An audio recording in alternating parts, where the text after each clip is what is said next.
Let's start off by, who is Digidoo? Introduce yourself. Hello, my name is Digidoo, the king of pop, which I'm sure you already know. I'm an R&B singer. I've been doing this professionally about 7 years.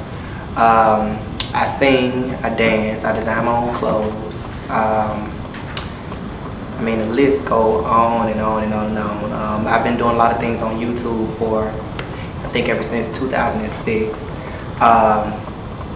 It's a lot, you know. I do my own music, my own videos, and that's pretty much it. I've been making my name around Montgomery for like the past 7 years, ever since high school and junior high school. So that's pretty much it. So you're from right here, from Montgomery? Yeah, I'm from Montgomery. From Montgomery, okay. How did you get into music? To be honest, I think it was something that it's been in me. You know, it was just something that always, even as a child, you know, as a child, people would see me running around the house and singing and just doing it all. You know? And I think after I got older, you know, it just started coming out, things started happening here and there, and it just started coming out. You know, the music just always been in me, in our blood. In your blood, all right. In our blood. How did you get your name, Digidoo? You know, actually it came from my grandfather. My grandfather's name is Reverend Al Dixon.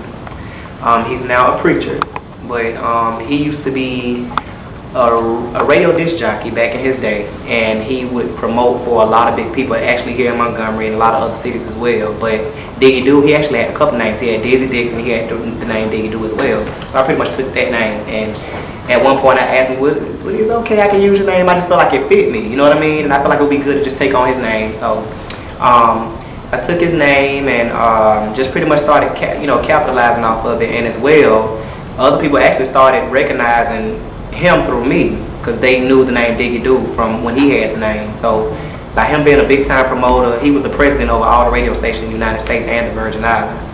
So that's big, you know, he connected with a lot of people and stuff like that. So a lot of people already knew who he was. So I feel like it'd be kind of good to use that name and keep it in the family. Keep it in the family, yeah. Keep it in the family, pretty much. So that's where the name came from. Okay. What is your style of music? Describe Digidoo, the king of popping. You know what? It's crazy because my style is so crazy, as you can see. Yes. As you can see, it's crazy. My style of singing is, of course, R&B, but with a twist. R&B with a twist is the fast Uncle Luke type crunk, just real crunk Miami flavor mixed with a little Bama and R&B. Okay. But it's just the, you know, we with this movement with the crunk, booty shake music, and not only that, I do a lot of slow songs, a lot of ballads too, where I'm actually singing. So. What are some of your musical influences? As far as artists, Michael Jackson, most definitely. Most definitely. Most definitely. Most definitely. I mean, people, not so much that they compare me to him, but a lot of people compare me to Prince, Michael Jackson. It's the weird people, the people who are just crazy. The people who are unique and stand out. Unique, you know, and like I said, you can see it's just different, you know, and I asked somebody to tell me with this hairdo, I call it the glass hall. I actually just put it back in. I had cut my hair and everything, but I'm leaving for California on the 25th of this month, and somebody told me, it was like, it's your crown, you know, it's your crown, you're the king of pop, and this is your crown, you know. So, you know, a lot of people just, my influences, I think, are just people who are unique, who are different, people who I fit along in the category, you know, in that category with. Michael Jackson, Prince, you know, like those type of people. Lady Gaga. Some great influences. Right. Basically, you said you do it all yourself. Who are some of the producers that you work with, though? I've had a couple of producers. Only as far as who've done, I can think of 2 or 3 off the bat that I know that I've done. Because after they was doing songs for me, I actually started doing everything myself. When I started getting older, I started learning how to compose. Like, it was already in me anyway, but it started coming out the older I got. But one producer I know that produced one of my songs called Don't Look Back. It's not really coming out all the time, so it was something I did when I first started. And it was produced by Dr. Gregory McPherson. Okay. When I was back in junior high school at Cloverdale and McKee. And then a dude named Payne, they call him Payne. He produced my song called Fabulous Girl that I came out, which is one of my #1 hit singles, Fabulous Girl. And that's pretty much it. Everything else pretty much was done by me. Done by you. Okay. What are 5 words that best describe you, and why? 5. Crunk, energetic, happy, different, and bold.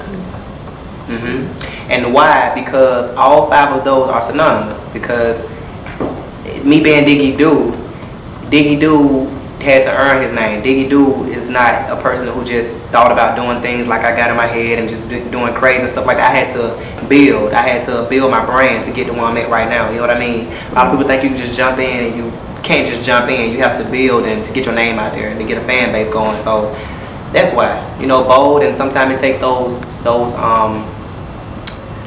qualities, you know, to get to where you're trying to go. So that's why.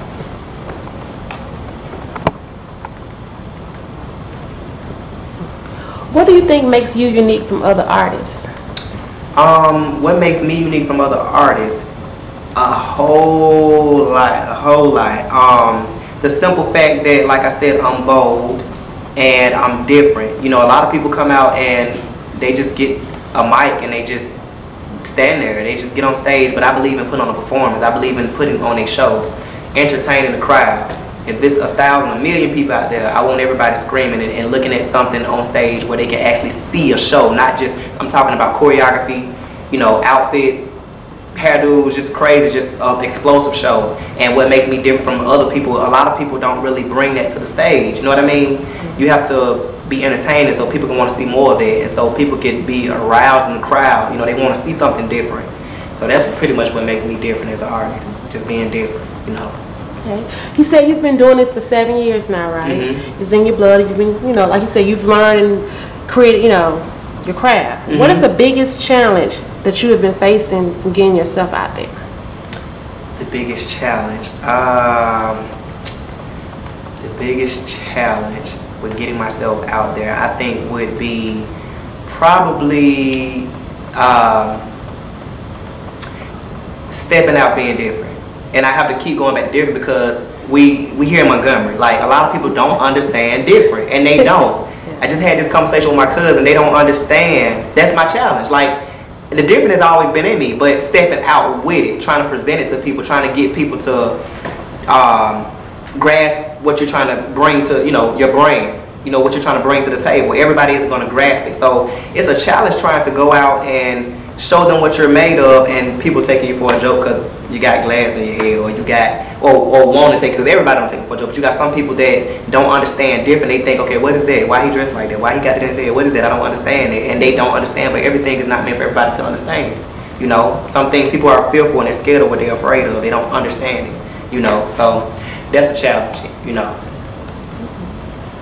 How do you handle those obstacles? By keeping God first, most definitely. Stepping out on faith and not really worrying about what other people say, because I learned when you take in what people say, the negativity, and it get in your mind, you know, it kind of messes with you. It messes with you as an artist. So I believe in just keep, you know, you have to keep going on the path that you want. You know, everybody got a different path, and it's hard. It's very, very hard being different. Very hard. That's why you look at Little Richie. You know, he came up. It was hard for people that are different. People that are different, they go through this. It's hard trying to get their foot in though, because they're different, and people are not used to that. You know what I mean? Yeah. Of course. So I think that that's what it is. You know, on that note. What are some of your motivations that keep you going? Motivation. Knowing that I have something to live for. Like, I know that I have fans. I have people who want to see me make it, who have been following my movement ever since day one. You know what I mean? They've been following. It didn't just start. They really keep me going. Facebook, some family, you know, people, you know, you have people in my family that keep me going, and you know, when you look at the support system, it's all about support. You know what I mean? And when you got support, that'll keep you going. You know what I'm saying? You can focus. You can stay on the right track. If you feeling down, they feel like you not where you need to be, they will keep you in line and say, look, keep pushing, keep going. Keep you grinding. You can't keep that grind, you know, because you got to, I've come too far to give up now. You know what I'm saying? There's so much that's there. So that's my motivation. My fans, the people who really support me, they really keep me going. Okay. How important is success to you, and what is success to you? Success, in my case, I can speak from my point, right? Your point. Because I can't speak for nobody else. Nobody else, you. My point, I get goosebumps when I think about it, but it's real. Like, I've been through a lot. My case of success is, well, I feel like what's behind success, in order for you to be successful, you're going to have to go through pain. You're going to have to endure. You're going to have to endure sacrifices. You know, it's about sacrifice. I was sleeping on the street when I went to audition for American Idol in Nashville. Didn't have nowhere to go. I only had enough money to eat with. You know, I have to grind to get money the best way I can as an artist. You know, artists struggle to get funds, to get revenue, and that's what it's about. It's not like I'm out here selling drugs or selling dope. I'm out here trying to do something positive with my life because I know God gave me a gift. But success, behind success, you're going to go through a lot of drama and a lot of heartache and a lot of pain. And in my case, I've been through a lot of pain. So behind success, it's going to be a lot of pain, but you know there's success behind it at the end of the day. At the end of the day. So. Okay. As an artist, is there anything special you hope to accomplish? Yes. It's not about just the music at all, because it's something I was blessed with. You know, the things that I feel like are given to people, that comes easy in their sleep. They can do it because it's a gift. But it's the things that I feel like people are not talking about. It's the things that I feel like people are afraid to discuss. I'm going to discuss it. You have people out there struggling with a lot of things that I've struggled with, and they're afraid to talk about it. And I won't be afraid to talk about it, because I know you have people who are going through the same thing and don't know how to deal with certain situations. You know what I mean? Of course. So my goal is to let people know, yes, you can be yourself and make it. You don't have to be bottled up and feel like, okay, society won't accept me because I'm different or got glasses on my head. No, but I think that it's all about following your heart. You know what I'm saying? If you're different, if you're a geek, be a different geek. If you're a nerd, be a nerd. You know what I mean? Like, don't try to change because of what your family may want or what your friends may want, because that's not real. Real is remaining true to yourself. So my goal is to let people know, yes, you can make it. You don't have to commit suicide. You don't have to try to take yourself out the easy way because people won't accept you for being different. Be different and do what you do. It's just as simple. You only have one life to live, and as long as you and God know, that's the only thing that matters. Only thing that matters. Right by that. Tell us something random about yourself. I'm on my way to success. A lot of people can see it. The fans are following me. My goal is to make it before the end of this year.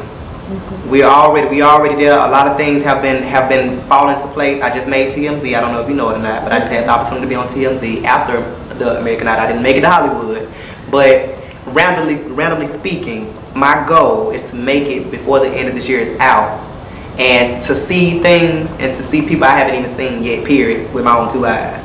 To have gotten to another level in my life, you know what I mean? Because I'm climbing that success level, you know what I mean? So randomly speaking, it's just when you grind it and when you have done something for so long and you put blood, sweat, and tears into it, you have to look to expect.